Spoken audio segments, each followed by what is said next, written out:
anochecer de un día caluroso, el Armón de la División del Sur, en el que viajaba Juan, llegó al kilómetro K298.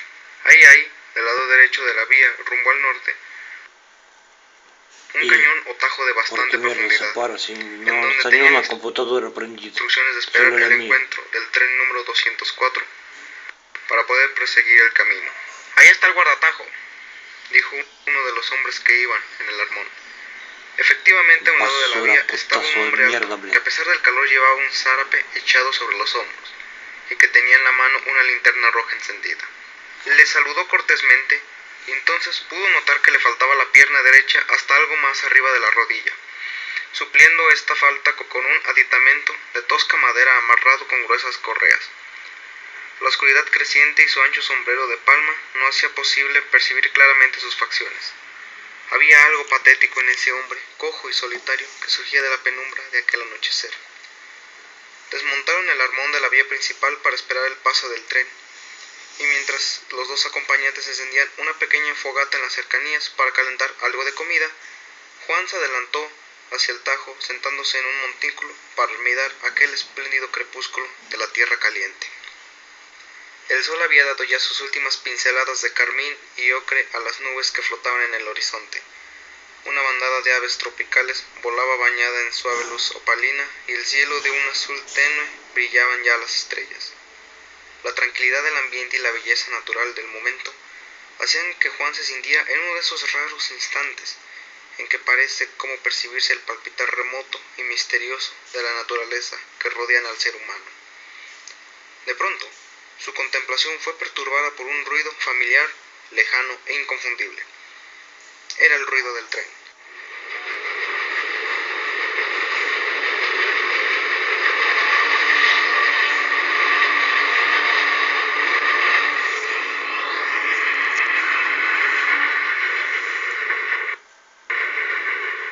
Se levantó para dirigirse hacia el Armón, pero ahí estaba frente a él, surgiendo nuevamente de la penumbra de aquel anochecer, el guardatajo de la pierna de palo. «Eso que ha oído, señor, no es el ruido del tren. El número 20 todavía tarda en llegar». ¿Cómo? Cualquiera diría que ese tren viene para acá, respondió sorprendido. «No, señor, ese ruido no es de ningún tren. Usted ha de ser nuevo en la división. Ese ruido es del tren fantasma, como por aquí le llaman, que a veces se oye en ese tajo».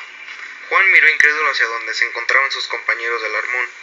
Su actitud no denotaba que hubieran oído el claro ruido del tren, quien, para sorpresa de Juan, era algo más inconfundible, y acomodaba casi perfectamente con la oscuridad de la noche. Poniendo otra vez atención, pudo darse cuenta con sorpresa que el ruido del tren en marcha, que oyó tan claramente, había desaparecido perdiéndose en la cálida atmósfera. El guardatajo, dándose cuenta de la perturbación del joven Juan, dijo en tono vivo: «Ese ruido se oye desde que hubo aquí un accidente hace años». En parte para estimular al hombre de la pierna de palo, y también para alejar algo de la nube de zancudos que zumbaban a su alrededor, Juan sacó de su bolsillo unos puros y se los ofreció al interlocutor, quien, después de encenderlo, arrojó con deleite una bocanada de humo a la nube de mosquitos, y prosiguió a contar la historia de aquel accidente. «Ese accidente ha sido el más terrible que ha ocurrido en la división. Entonces no había nadie de guardia en este lugar. Fue un tren de carga que también llevaba un tanque con gasolina. Como usted ve, la llegada a este tajo está en pendiente, y aquí mero pasa el descarrilamiento. El accidente fue por un riel roto, según dijeron los jefes».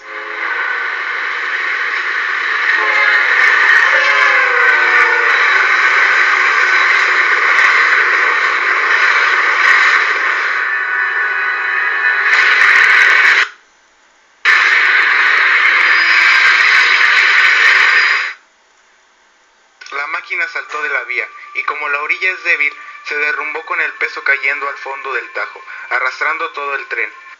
El tanque de gasolina se rompió y el líquido se tiró, cogiendo fuego con algunas chispas de la locomotora. Todo el tajo era como un horno donde se achicharraron los carros y los pobres compañeros de la tripulación.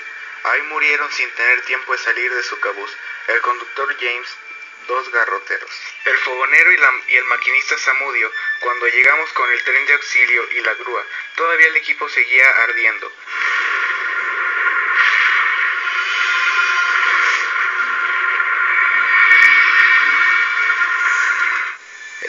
pierna de palo guardó silencio unos instantes. Después, acercándose más a Juan, le dijo con una rara entonación de voz: también algunas noches después de oírse el ruido del tren salen del fondo del Tajo quejidos lastimosos.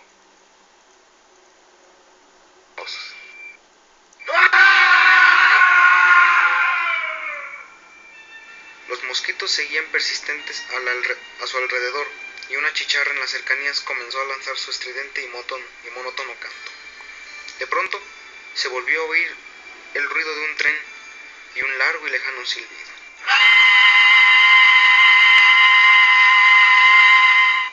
Esta vez, Juan se quedó inmóvil, dudando y con miedo, pero el guardatajo tranquilamente le dijo: ese sí es el número 204 que usted espera.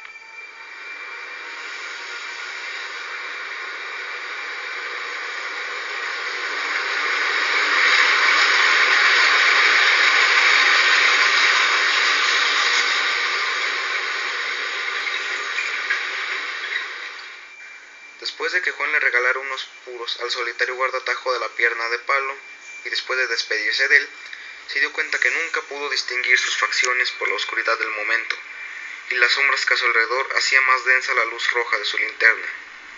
Cuando se alejaban, Juan tuvo la rara impresión de que había hablado con un hombre fantasma, sin pierna ni rostro.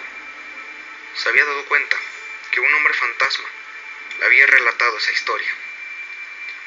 Solo su roja linterna que brillaba en la oscuridad le señalaba vagantemente el Tajo, donde algunas noches se escuchan los lamentos y el extraño ruido del tren fantasma.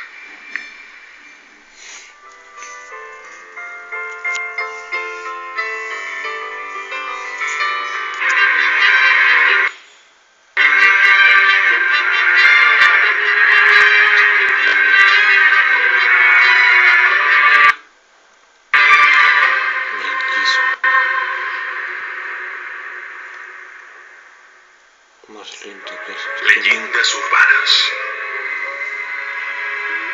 El tren de la muerte.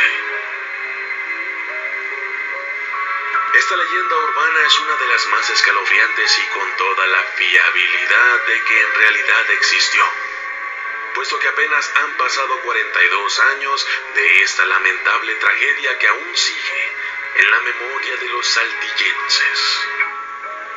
El 4 de octubre es la fecha en que, por tradición y fe, muchos peregrinos van desde la ciudad de Saltillo, México, hasta Real de 14, un pueblo antiguo y enigmático que es partícipe de más de 100 leyendas, y esta es una de ellas.